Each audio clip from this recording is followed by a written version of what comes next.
Good morning friends. Today discuss about you polymer. तर polymer म्हणजेच काय, what is mean bye polymers. रोजच्या जीवनात डेली टू डे लाईफ मध्ये पॉलिमरचा यूज कसा करतो तुम्ही सांगू शकता का? थोडं गेस करा. ओके, ठीक आहे. तर पॉलिमर म्हणजेच काय की polymer, for example polythene, clothes, bags, lustre et cetera et cetera, it is called as polymer. It is example. ठीक आहे. तर स्टार्टिंगला आपण काय करू की पॉलिमर या वर्डला आपण समजून घेऊ काय म्हणजे. आता पॉली प्लस मर्स. पॉली म्हणजेच काय की मेनी. पॉलीचा अर्थ होतो मेनी आणि मर मीन्स काय करू फॉर्म करणे. काय करणे? फॉर्म करणे. ठीक आहे. म्हणजे मेनी फॉर्म करणे. म्हणजे याचा अर्थ जेव्हा आपल्याला पॉलिमर तयार करायचं असेल तर आधी आपल्याला छोट्या छोट्या पार्टिकल्स पासून तयार करता आलं पाहिजे पॉलिमर्स. ठीक आहे. तर पॉली मीन्स काय मेनी आणि मर मीन्स काय फॉर्म. म्हणजे मेनी फॉर्म करणे म्हणजे ऍडिशन्स करता करता जवळ करता एक मोठा कंपाऊंड तयार करणे. ठीक आहे. त्याला म्हणतो बेटा आपण पॉलिमर्स. ठीक आहे. आता पॉलिमर साठी सगळ्यात महत्वाचं काय की पॉलिमर हा फॉर्म कसा होतो. ठीक आहे. तर स्टार्टिंगचा जो प्रश्न आहे आपला की पॉलिमर हा फॉर्म कसा होईल, तर ओरिजिन कोणता आहे, ओरिजिन काय आहे. तर पॉलिमरचे जे ओरिजिन्स आहे हे आहे तुमचे मोनोमर. ठीक आहे. आता एका मोनोमर पॉलिमर फॉर्म होणार नाही तर त्यासाठी आपल्याला नंबर ऑफ मोनोमर्स घ्यावे लागते. ठीक आहे. आणि मोनोमर पासून जर आपल्याला पॉलिमर फॉर्म करायचं असेल, नंबर ऑफ मोनोमर पासून जर आपल्याला पॉलिमर फॉर्म करायचं असेल तर त्यासाठी आपल्याला एन नंबर ऑफ मोनोमर घ्यावं लागतील. काय घ्यावं लागतील? N number of monomers. ठीक आहे. दॅट इज फॉर एक्झाम्पल तुमच्या माहिती सांगतो मी तुम्हाला की स्मॉल युनिट्स. आता जेवढे की नंबर ऑफ हा पॉइंट महत्वाचा, नंबर ऑफ स्मॉल युनिट एकत्र येतील याला म्हणतो आपण बिग युनिट्स. साहजिकच आहे की स्मॉल युनिट पासून काय फॉर्म होईल, बिग युनिट फॉर्म. पहिला पॉइंट. सेकंड, दुसरा वे जाण्याचा वे की मायक्रोमॉलिक्युल्स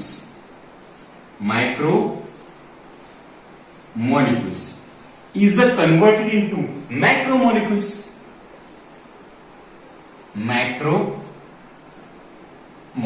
ठीक आहे. आता बघा ना, मायक्रोमॉलिक्युल्स, मायक्रो मीन्स काय very small particles. This number of small particles are combined to each other or also as well as additions of macromolecule is converted into macromolecules. It is a big units. N number of monomer is converted into polymer. And this is also process known as polymerization. ठीक आहे. म्हणजे या particle या compound पासून जर अशा प्रकारचे compound form होत असेल तर या सगळ्या प्रोसेसला म्हणतो आपण पॉलिमरायझेशन. ठीक आहे. लिहून घ्या बरोबर. Definitions of monomer. मोनोमर म्हणजेच काय, द पॉलिमर आर मायक्रोमॉलिक्युल्स. ठीक आहे. म्हणजे याचा अर्थ जे पॉलिमर जे फॉर्म होईल ते मायक्रोमॉलिक्युल पासून फॉर्म होईल, having the high molecular weight राहतील and are form by the combinations of large number of small molecules. म्हणजे याचा अर्थ काय की large number of small molecule त्यांनाच आपण काय म्हणतो, मोनोमर म्हणतो. म्हणजेच काय की पॉलिमर आर मायक्रोमॉलिक्युल पासून पॉलिमर फॉर्म होईल, having the high molecular weight सुद्धा राहतील आणि जर हाय मॉलिक्युलर वेट असेल are form by the combinations of large number of small molecules.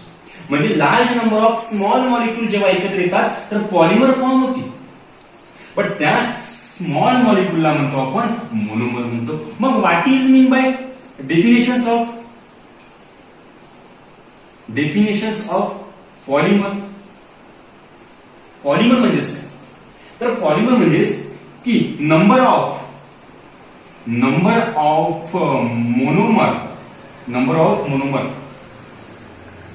R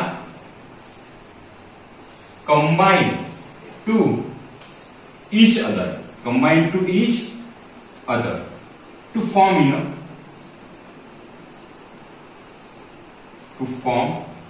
in a new compounds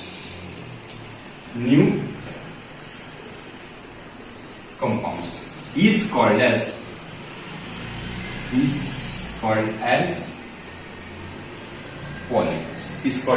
polymers. ठीक आहे. म्हणजे जेवढे की नंबर ऑफ मोनोमर्स आपण कंबाईन करू आणि कंबाईन नंतर त्याच्यापासून जर एक न्यू कंपाऊंड फॉर्म होत असेल तर त्याला म्हणतो आपण polymers. क्लासिफिकेशन्स of A different way of polymers. ठीक आहे. म्हणजे डिफरंट वे कोणकोणत्या क्लासिफिकेशन. ठीक आहे. तर there are four different way of क्लासिफिकेशन्स polymers. ठीक आहे. First क्लासिफिकेशन्स of base on source, second classifications of structures, third classifications of polymerations, and fourth classifications of force of attractions. ठीक आहे, etc. तर now first discuss about classifications of base on sources. आता base कोणकोणते आहेत आणि source कोणकोणते आहेत. तर त्या क्लासिफिकेशन बेस ऑन सोर्सेसचे 3 पार्ट पडतात. पहिला जो पार्ट आहे तो नॅचरल पॉलिमर्स, सेकंड जो आहे तो सेमी सिंथेटिक पॉलिमर्स आणि थर्ड जो आहे तो तुमचा बेटा सिंथेटिक पॉलिमर्स. ठीक आहे. तर पहिला जो आहे की बेस ऑन सोर्स, कोणकोणती सोर्स आहे नॅचरल पॉलिमर मध्ये. तर नॅचरल पॉलिमर म्हणजे काय की the polymer in which is made up upon animals and plants. की एनिमल पासून अँड प्लांट पासून आपल्याला कोणकोणत्या प्रकारचे पॉलिमर्स भेटतात ते सांगितलं म्हणजे नॅचरल पॉलिमर म्हणजे. ठीक आहे. मग what is mean bye natural polymers. Natural polymers म्हणजे काय? Those polymers which are obtained animal and plants. It is called as a natural polymer. For example, cellulose, jute, linen, silk, wool, etc. ठीक आहे. आणि सगळ्यात महत्वाचं काय की जे आपले कपडे जे बनले आहेत, क्लोथ जे बनले आहेत, it is a natural fibres. ठीक आहे. आणि cellulose it is a plant polymers. तुमच्या प्लांट्स मध्ये आपल्याला सेल्युलोज पाहायला मिळते. ठीक आहे. लिनेन, सिल्क तुम्हाला माहितच आहे. आणि ऊल मिसरे ते तुम्हाला माहितच आहे, एक्सेट्रा. ठीक आहे. It is called as natural polymers. ठीक आहे. सेकंड जो क्लासिफिकेशन आहे बेस्ड ऑन सोर्सचा तो सेमी सिंथेटिक पॉलिमर्स. मग सेमी सिंथेटिक पॉलिमर म्हणजे काय? आता स्टार्टिंगला आपल्याला मराठी समजून घेऊ. सेमी सिंथेटिक पॉलिमर म्हणजे काय की नॅचरल फायबर वरती केमिकल ट्रीटमेंट करणे. नॅचरल फायबर वरती केमिकल ट्रीटमेंट करणे आणि ती केमिकल ट्रीटमेंट करून त्याच्यापासून जर एखादा नवीन पॉलिमर फॉर्म होत असेल तर त्याला म्हणतो आपण सेमी सिंथेटिक पॉलिमर्स. डिफिनेशन आपण कोण घेऊ. The polymer obtain by giving chemical treatment to natural fibres. Chemical treatment to natural fibers to improve the physical properties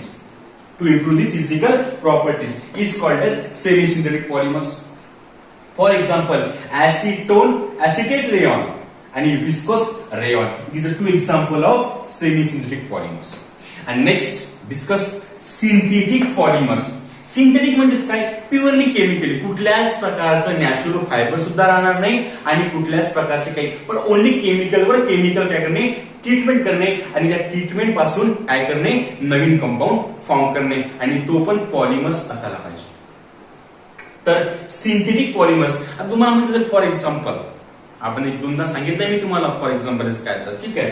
तर दस आर मॅन मेड फायबर्स, माणसांनीच तयार केलेलं फायबर्स.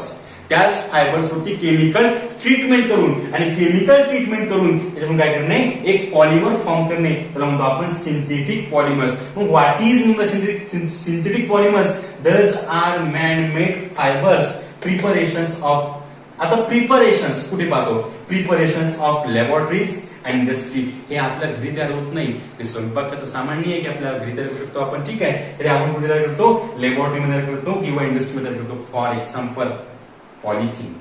For example polythenes. ठीक आहे. Nylon 6, नायलॉनचे पोहे नाहीत, नायलॉन 6, नायलॉन 66 आणि polythene is example of synthetic polymers. Next classification of different वे मतलब सेकंड वे आहे तो आहे तुमचा क्लासिफिकेशन बेस्ड ऑन स्ट्रक्चर्स. ठीक आहे. तर क्लासिफिकेशन बेस्ड ऑन स्ट्रक्चर मध्ये जो पहिला क्लासिफिकेशन स्ट्रक्चरचा ते आहे तुमचं लिनियर स्ट्रक्चर. Linear structures. ठीक आहे. आता लिनियर स्ट्रक्चर म्हणजे काय? Definitions of linear structures. It is a made up of it is made of long continuous chain, long continuous chains without branches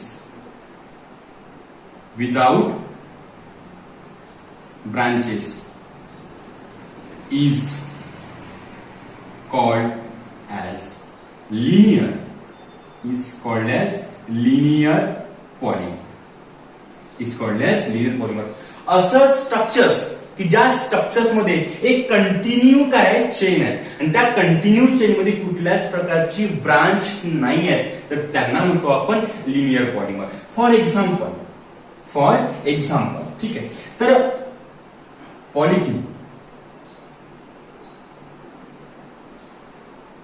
पॉलिथिन्स. ठीक आहे. आता पॉलिथिन मध्ये सगळ्यात it is a best example of linear polymer की याच्यामध्ये कुठल्याच प्रकारची चेन पाहायला मिळत नाही. Second example PVC. पीव्हीसी म्हणजे पॉलिव्हिनिल क्लोराइड्स. ठीक आहे. It is a two example of linear structures of polymers. ठीक आहे. नंतर टेफ्लॉन्स. ठीक आहे. Teflon it is example of linear polymer. सगळ्यात महत्वाचं काय की लिनियर स्ट्रक्चर्स मध्ये आपल्याला पॉलिथिन हे एक्झाम्पल आपण रिएक्शन्स फॉर्म मध्ये घेऊ. आता सगळ्यात महत्वाचं काय की स्ट्रक्चर जेव्हा वेळेस आपण फॉर्म करतो तर इथिनचं स्ट्रक्चर्स लिहिणं खूप महत्वाचं आहे. Ethene it is a monomer and polyene is a many. ठीक आहे. CH2 double bond CH2 it is a monomer. याला म्हणतो आपण मोनोमर्स. ठीक आहे. आणि it is also process known as in this process also known as polymerizations. ठीक आहे. जेव्हा आपण मोनोमर पासून पॉलिमर फॉर्म करतो तर त्यासाठी आपल्याला इथे n नंबर ऑफ मोनोमर घ्यावा लागतो. काय घ्यावं लागते? n number of monomers. ठीक आहे. आणि तुम्हाला एक सगळ्यात महत्वाची म्हणजे गोष्ट अशी की जिथे जी डबल बॉन्ड्स आहे हा डबल बॉन्ड ब्रेक होतो. पॉलिमर मध्ये सगळ्यात महत्वाची गोष्ट काय ज्या ठिकाणी डबल बॉन्ड्स आहे तोच बॉन्ड काय होतो? ब्रेक होतो. दुसरा बॉन्ड ब्रेक होऊ शकत नाही. ठीक आहे. तर हे लिनियर पॉलिमरचं एक्झाम्पल झालं ना. ठीक आहे. तर हा जो पाय बॉन्ड आहे हा पाय बॉन्ड काय होतो? ब्रेक होतो. ठीक आहे. आता सगळ्यात महत्वाचं काय ज्यावेळेस पाय बॉन्ड ब्रेक होतो तर ऑब्व्हियसली n नंबर आहे म्हणजे बॉन्ड CH2 डबल बॉन्डचं कन्व्हर्शन सिंगल बॉन्ड मध्ये CH2 बॉन्ड आणि n नंबर आहे म्हणजे रिपीटिंग युनिट फॉर्म होत आहे आणि याला म्हणतो बेटा आपण रिपीटिंग युनिट्स. ठीक आहे. ही CH2 डबल बॉन्ड CH2. ठीक आहे. बॉन्ड ब्रेक झाला एक बॉन्ड इकडे गेला तर एक बॉन्ड असं करता एक काय होते लॉंग कंटिन्युअस काय होते चेन फॉर्म मध्ये. ठीक आहे. रिपीटिंग युनिट्स आणि या रिपीटिंग युनिटला म्हणतो आपण bond CH2 bond CH2 up to n. जर तुम्ही हा n दिला नाही तर तुमचा असा कंपाऊंड फॉर्म होणार नाही आणि यांना म्हणतो बेटा आपण पॉली. यांना काय म्हणतो आपण पॉली. ठीक आहे. हा तुमचा polyethene. It is a example of linear polymers. ठीक आहे. स्टॉप. सेकंड जे second classifications of different way classifications of based on structure मधला ब्रांच चेन पॉलिमर्स. कोणता chain polymer? Branch chain polymers. ठीक आहे. आता ब्रांच चेन पॉलिमर म्हणजे काय? द पॉलिमर कन्सिस्ट एक प्रकारचा पॉलिमर असेल. पॉलिमरला आपण कन्सिस्ट करू अ लॉंग कंटिन्युअस चेन. एक कंटिन्युअस काय लॉंग चेन्स आहे are attach in a one small chain. म्हणजे त्या एका लॉंग चेनला जर स्मॉल चेन भेटायचं असेल तर त्यांना म्हणतो आपण branch chain polymers. For example propylene. For example propylenes. ठीक आहे. प्रोपिलिन. ठीक आहे. तर प्रोपिलिनचा फॉर्म्युला आहे CH3 bond CH2 bond CH2. आता सगळ्यात महत्वाची गोष्ट म्हणजे काय की बॉन्ड कुठला ब्रेक होईल आणि कुठून रिपीटिंग युनिट फॉर्म होईल. ठीक आहे. या कंपाऊंडचं नाव आहे प्रोपिलिन. याला म्हणतो आपण प्रोपिलिन्स. प्रोपिलिन काय म्हटलं, 3 कार्बन आहे, 1 2 आणि 3, 1 2 3 कार्बन्स आणि मीन्स काय कुठल्या तरी कार्बनला काय डबल बॉन्ड अटॅच आहे. आणि तुम्हाला माहित असेल की सिंगल बॉन्ड पेक्षा डबल बॉन्ड हा इझिली काय होतो ब्रेक होतो आणि हा काय असतो sp2 हॅपिडाइन असतो. म्हणूनच हा काय तुमचा बॉन्ड ब्रेक होतो. ठीक आहे. आणि CH3 bond CH2 double bond CH2. आता या कंपाऊंड मध्ये ब्रांच चेन पॉलिमर फॉर्म होते. ती म्हणजे कशी की is a process also known as polymerization. Is process polymerization. ठीक आहे. आता काय बॉन्ड ब्रेक झाला की आता हा मोनोमर्स आहे. पॉलीप्रोपिलिन काय तुमचा, प्रोपिलिन काय तुमचा, प्रोपिलिन काय तुमचा मोनोमर्स आहे. ठीक आहे. बट हा जो मोनोमर्स आहे हा एन नंबर्स आहे. तर हा बॉन्ड ब्रेक झाला तर हा असा ब्रेक होईल बॉन्ड CH2 बॉन्ड CH2 आणि हा तुमचा बॉन्ड. ठीक आहे. आणि हा CH3 असा वर तुमचा काय होईल असा अटॅच होऊन जाईल CH3 up to it is a branch chain polymers. It is a branch chain polymers. ठीक आहे. and other than third number आहे network polymer. network polymers. network polymer म्हणजे काय की the polymer consists of network like structures any branches. की याच्यामध्ये काय होते की द पॉलिमर कन्सिस्ट, पॉलिमर तर फॉर्म होईल बट ते कोणत्या फॉर्म मध्ये नेटवर्क फॉर्म मध्ये. ठीक आहे. आणि नेटवर्क फॉर्म मध्ये जेव्हा झालं तर ते तुमचं कार्य त्याला म्हणतो आपण network polymer. For example bakelites. ठीक आहे. आणि फॉर नेटवर्क पॉलिमर्स. ठीक आहे. The polymer consist of network like structures. ही अशा प्रकारे काय असते नेटवर्क असेल. ठीक आहे. म्हणजे number of branches are combine to the. ठीक आहे. असे नंबर ऑफ ब्रांच अटॅच असेल. ठीक आहे. आणि ब्रांच एकत्र आलं तर कसं नेटवर्क फॉर्म होईल त्याला म्हणतो आपण नेटवर्क पॉलिमर्स. ठीक आहे. मुलींतर घरी रांगोळी घालत असेल त्यांना तर म्हणजे नेटवर्क म्हणजेच काय की असं काहीतरी अटॅच करतात आणि एक रांगोळी घालतात आणि छोटी रांगोळीची मोठी रांगोळी करतात. पोरांना माहिती नसेल पण पोरांना माहिती आहे. ठीक आहे. Network polymers. ठीक आहे. The polymer consist of network like structures. Network सगळे असते स्ट्रक्चर्स. ठीक आहे. फॉर एक्झाम्पल बकेलाइट्स, मेलामाइन्स आणि वल्कनायझेशन सर्व्हर्स. ठीक आहे. Is example of network polymers. ठीक आहे. Again classification based on structure. First linear structures, second branch chain structures आणि थर्ड नेटवर्क पॉलिमर्स. ठीक आहे. म्हणजे लिनियर चेन, ब्रांच चेन आणि नेटवर्क चेन असे अर्थ होतं. ठीक आहे. आता लिनियर चेन म्हणजे काय it is a made up of long continuous chains without branches. अशी एक लॉंग चेन्स की त्या चेनमध्ये कुठल्याच प्रकारची काय नाही आहेत ब्रांच नाही आहेत. ठीक आहे. त्याला म्हणतो आपण linear structures. For example polythene, PVC, Teflon. PVC म्हणजेच काय ब्रो पॉलिव्हिनिल क्लोराइड्स. ठीक आहे. तुम्ही शेतात ज्यांच्याकडे शेती असेल ते PVC पाईप वापरतात ना, PVC पाईप किंवा आपल्याकडे नळाला आपण PVC पाईप लावतो तो पाईप थोडासा स्ट्रॉंगेस्ट असते, हार्ड असतं. ठीक आहे. PVC मीन्स काय पॉलिव्हिनिल क्लोराइड्स. ठीक आहे. अँड टेफ्लॉन मीन्स ते ब्रो कंपाऊंडचा टेफ्लॉन. ठीक आहे. आणि टेफ्लॉन तुमच्या सिंथेटिक सारखा असतो. ठीक आहे. तर CH2 फॉर एक्झाम्पल मोनोमर हा तुमचा काय इथिन आहे. इथिन याला म्हणतो आपण इथिन ग्रुप. इथिन एक प्रकारचा काय मोनोमर्स. ठीक आहे. तुम्हाला हे माहित आहे की मोनोमर पासून जर तुम्हाला पॉलिमर फॉर्म करायचं असेल तर त्यासाठी तुम्हाला N नंबर ऑफ मोनोमर घ्यावं लागतं. काय काय लागतील N नंबर ऑफ मोनोमर्स. ठीक आहे. आणि N नंबर ऑफ मोनोमर हे बेस्ट एक्झाम्पल आहे. इथे आपल्याला रिपीटिंग युनिट्स लिहायला पाहिजे पण आपण ते सुद्धा लिहिलं नाही कारण की सिंपल एक्झाम्पल आहे. जेव्हा रिएक्शन्स लागेल तेव्हा आपण हे एक्सप्लेन करणार आहोत. ठीक आहे. CH2 डबल बॉन्ड CH2 याला म्हणतो आपण मोनोमर. पण हे मोनोमर पॉलिमर फॉर्म करण्यासाठी आपल्याला काय लागेल N नंबर लागेल. ठीक आहे. आणि याला म्हणतो आपण पॉलिमर्स. किंवा पॉलिथिन. ठीक आहे. Second branch chain polymer. आता ब्रांच चेन पॉलिमर म्हणजे काय? The polymer consist of a long continuous chains are attach in one small chains. ठीक आहे. एक अशी कंटिन्यू चेन असतात. त्या कंटिन्यू चेन मध्ये जर एखादा अदर स्मॉल चेन जर अटॅच असेल त्याला म्हणतो आपण ब्रांच चेन पॉलिमर्स. ठीक आहे. आणि फॉर एक्झाम्पल प्रॉपिलिन्स. ठीक आहे. आता प्रॉपिलिन असं एक मेव एक्झाम्पल आहे की ज्या एक्झाम्पल मध्ये एक डबल बॉन्ड्स आहे आणि हा ग्रुप वरती गेला की असा इथून काय होते, असा रिपीटिंग युनिट्स काय होते फॉर्म होते. ठीक आहे. Is also process known as पॉलिमरायझेशन.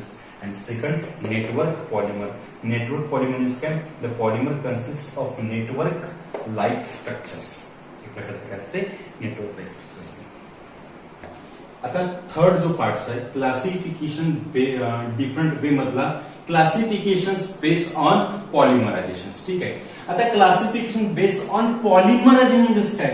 This number of monomer additions is converted into polymers and this also process known as polymerization. ठीक आहे. या प्रोसेसला आपण म्हणतो पॉलिमरायझेशन. तुमच्या लक्षात आलं असेल की पॉलिमरायझेशन म्हणजे काय? की एकतर ऍड करणे, ऍड करता काय करणे नवीन कंपाऊंड फॉर्म करणे. ठीक आहे. तो पॉलिमरचा पार्ट आहे. ठीक आहे. आणि क्लासिफिकेशन बेस्ड ऑन पॉलिमरायझेशन मधला जो पहिला पार्ट आहे तो तुमचा ऍडिशन्स पॉलिमर. कोणता पॉलिमर? ऍडिशन्स पॉलिमर्स. ऍडिशन्स पॉलिमर्स. ठीक आहे. आता ऍडिशन पॉलिमर म्हणजे काय? The polymer in which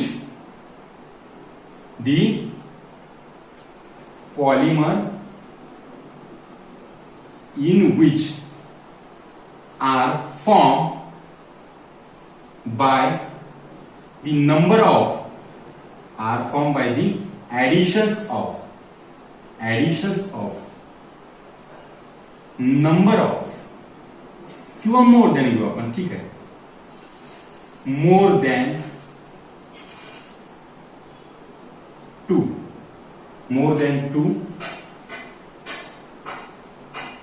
monomers. The polymer in which are formed by the additions of more than two monomers is called as additions polymer. ठीक आहे. अशी डिफाइन फॉर्म आहे किंवा अशी डिफाइन सुद्धा फॉर्म होऊ शकते की the polymer in which contains the additions of monomers to form in other new compound is called as additions polymers. ठीक आहे. ती काय असणे की नंबर ऑफ मोनोमर काय होत नाही, असे ऍड होत नाही. ऍड झाले की एकापेक्षा जास्त जर ऍड असेल तर एक नवीन कंपाऊंड फॉर्म होतो. त्याला म्हणतो बेटा आपण ऍडिशन्स पॉलिमर्स. ठीक आहे. आणि सगळ्यात महत्वाचं म्हणजे काय की ऍडिशन्स पॉलिमर होईल बट सगळ्यात important part but do not remove